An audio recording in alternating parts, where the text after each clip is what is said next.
future. Greetings ladies and gentlemen, I am Bonsert and today I want to explore the differences between steampunk and gaslamp fantasy once again. However, these discussions usually boil down to a broader difference between fantasy and science fiction in general. Take, for example, why Star Wars is often labeled sci-fi fantasy while Star Trek, especially the classical series, are considered hard science fiction. And this question highlights how fluid and complex genre definitions can be. A major challenge in these conversations is how people perceive genre.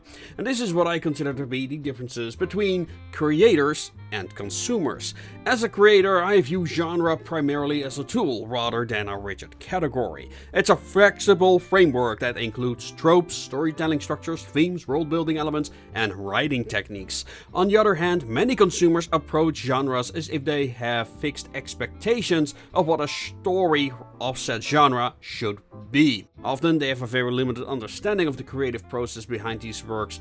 For instance, many regard BioShock as a fully realized work of art, with every element intentionally planned from the beginning, such as the City of Rapture. In reality, the game's original concept was simply that of an underwater laboratory for secret experiments.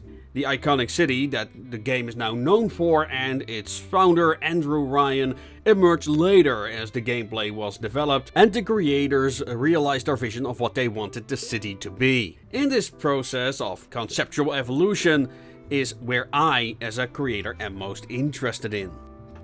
Of course, both viewpoints do not exist in isolation. If you want your work to be read or enjoyed, you need to meet your target audience to some degree, regardless of the genre you are publishing in. But that's a topic for another video. I started this channel to explore what truly sets steampunk apart from other story genres and aesthetics, and how those two elements interact. And for that I interviewed over 100 fellow creatives and produced over, 200 videos at this point. And through this process I concluded that steampunk can refer to three distinct things. A custom community you might recognize from the conventions, an aesthetic familiar from the video games and comics, or a story genre, which Bruce Sterling, one of steampunk's early pioneers, defined as cyberpunk in the past, which is the definition I personally adhere to. While steampunk and gaslamp may appear closely related, their audiences are driven by distinct interests and triggers. A story crafted for the steampunk costume community will differ significantly from the one aimed at the dedicated steampunk reader audience. For example, narratives tailored for the custom crowd will often lean toward gaslamp fantasy, while readers of steampunk fiction prefer alternate history science fiction. The differences between these genres extend to the sources of inspiration and aesthetics that resonate with each group. Ignoring these nuanced differences in tropes and audience expectations can alienate an intended readership. For a deeper dive, you can watch my video on gaslamp fantasy. And of course, don't forget to like and subscribe. The divide between gaslamp fantasy and steampunk mirrors a broader distinction between fantasy and science fiction. On the surface, science fiction is often associated with high-concept ideas, grand and speculative premises, while fantasy, including gaslamp, tend to focus on low-concept, character-driven stories. But more on that later. First, let's clarify a common misconception. Some have claimed in the past that the definitions and categories I use are merely my personal opinions. This is not the case. If you consult any online overviews online, you'll find steampunk listed under science fiction as a subgenre, while gaslamp fantasy, if mentioned at all, will appear under fantasy. In fact, I could barely find any overviews that included gaslamp, but I like this particular overview by a nerd for hire. It includes some really niche genres like the Edison Age, which is a old genre of the Penny Dreadful era. They're kinda like rags to riches stories. There are some things that I do not agree with, like the inclusion of grimdark. For me, grimdark is more of a theme that can be applied to both sci-fi and fantasy. Although I will concede that because of fantasy's very nature, I can imagine that grimdark's a bit more niche. Also notice that gaslamp and Weird West are missing from this overview. Steampunk, on the other hand, is placed at the border of the speculative fiction circle near mundane sci-fi and alternate history, which makes sense. I guess I just never thought of steampunk in the context of fiction and non-fiction before, but it's irrelevant to this conversation. As for my own work, the Association of Restore series, I would place it close to the orange section, near the dying Earth genre, which is kind of fitting. Gaslamp and Weird West in that regard would be near the center, there where the fantastic weird section is placed. But Gaslamp could be anywhere between historical fantasy and romantic fantasy, because yeah, Gaslamp is a bit all over the place in terms of setting and theme, which is why many overviews don't bother including it. I think most readers just consider it fantasy steampunk or fantasy with a steampunk skin. You know what, let me know if you're interested in a video making aesthetic comparisons between steampunk and Gaslamp. Back on topic, let's talk about Amazon's interpretation. Like it or not, Amazon is an industry benchmark, especially for indie literature. Steampunk is categorized as a science fiction subgenre, while Gaslamp Fantasy again is exclusively found under, well, fantasy. Interestingly enough, alternate history appears under both science fiction and fantasy, which is logical considering its narrative flexibility. Hence, this does not reflect the creative perspective of genres. What this does reflect is consumer behavior and expectations. I myself have been asked by audiences on conventions like if my books are steampunk or Gaslamp. That tells me there are readers out there that understand what these two genres are and what the distinction is. Before anyone jumps in, it is important to recognize that platforms like Amazon, along with marketers and publishers, invest heavily in researching genre trends. These genre overviews and categories are constantly updated, reflecting shifts in consumer behavior and the search terms people actually use. If a category like Weird West isn't being searched for, it simply will not appear in this listing. Chances are many of you hadn't even heard of Weird West until I brought it up. I may do a separate video on Weird West because I do believe it's highly relevant for the evolution of the steampunk genre. That said, doesn't mean you have to agree with how the expert categorize things, but if your goal is commercial success or simply keeping your franchise afloat, ignoring these trends at your own peril, as this is the marketing reality. And with the marketing side out of the way, let's talk about the creative process.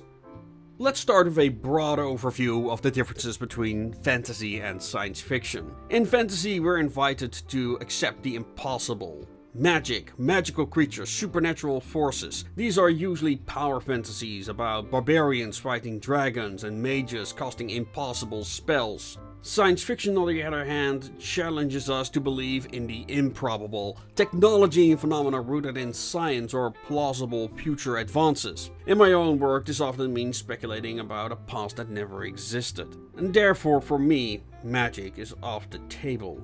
Going back to the cyberpunk in the past description of the genre, the relationship between society and technology is extremely important, and magic and technology aren't interchangeable, which kind of brings me to another topic that people often want to fight me on: Clark Tech.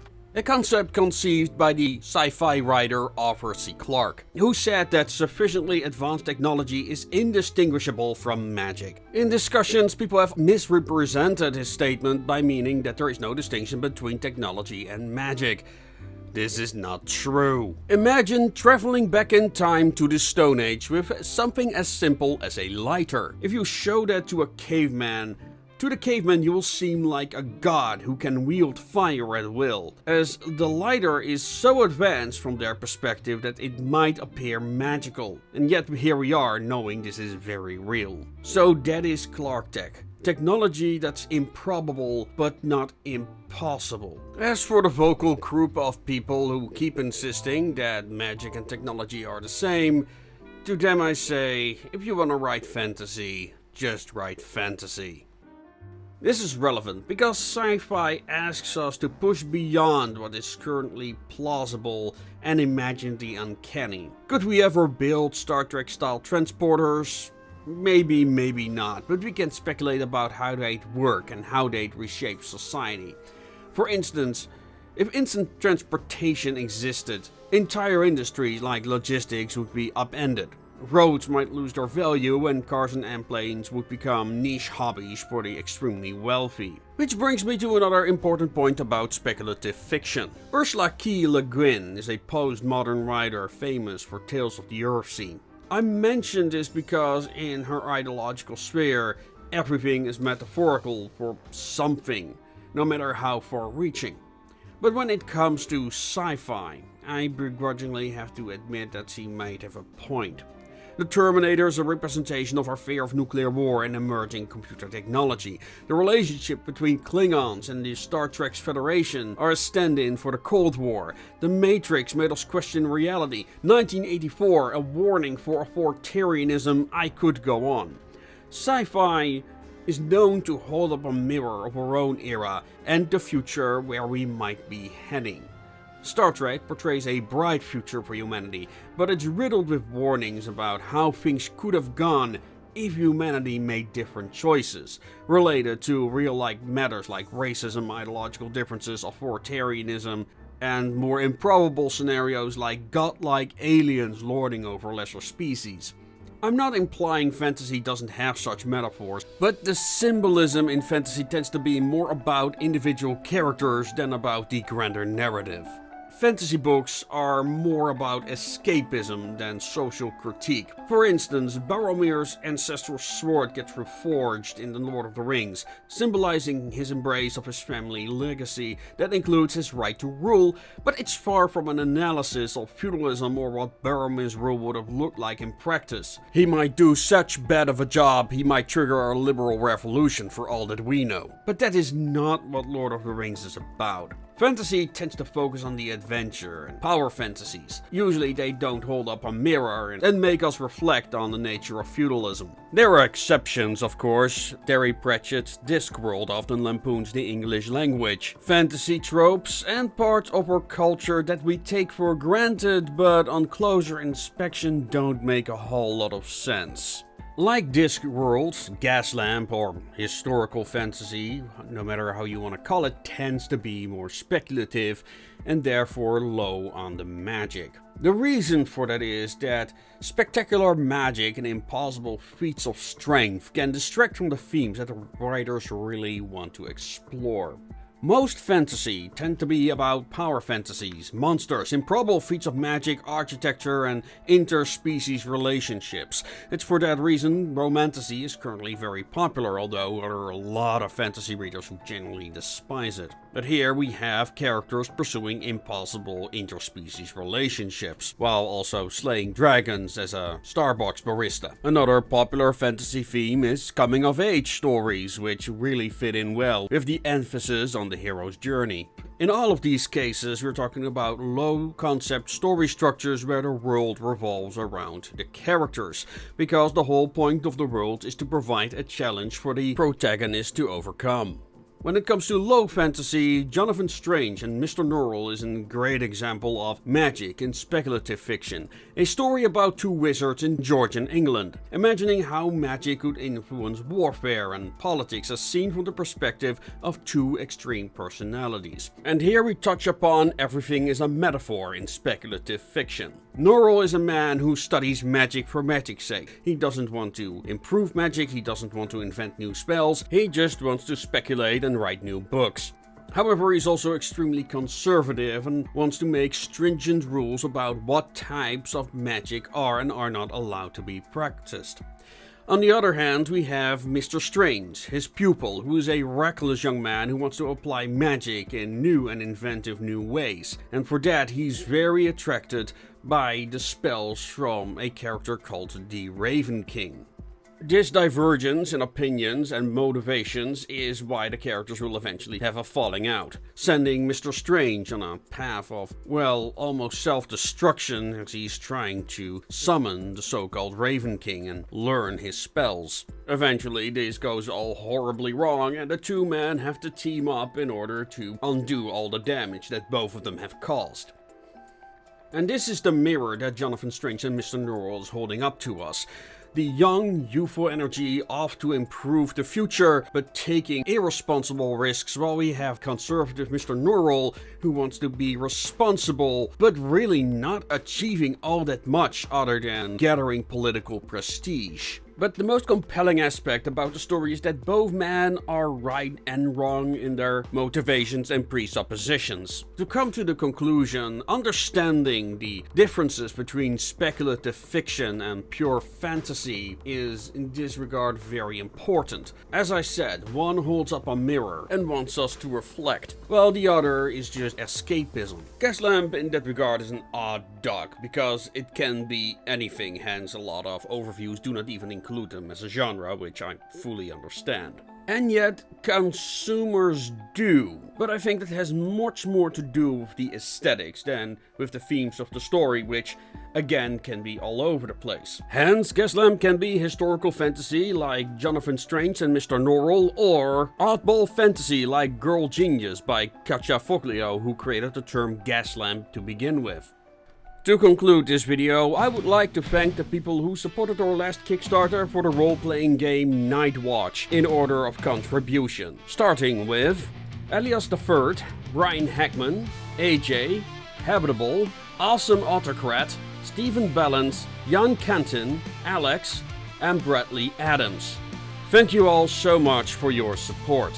If you're interested in our core rule system for our RPG Nightwatch, you can still make late pledges. Link will be down in the description. On another note, now Nightwatch is nearing completion, I want to increase making more videos again. So please let me know what types of subjects you would like me to talk about in the future. That includes a video editor, so if you are someone who has experience with Premiere, please let me know.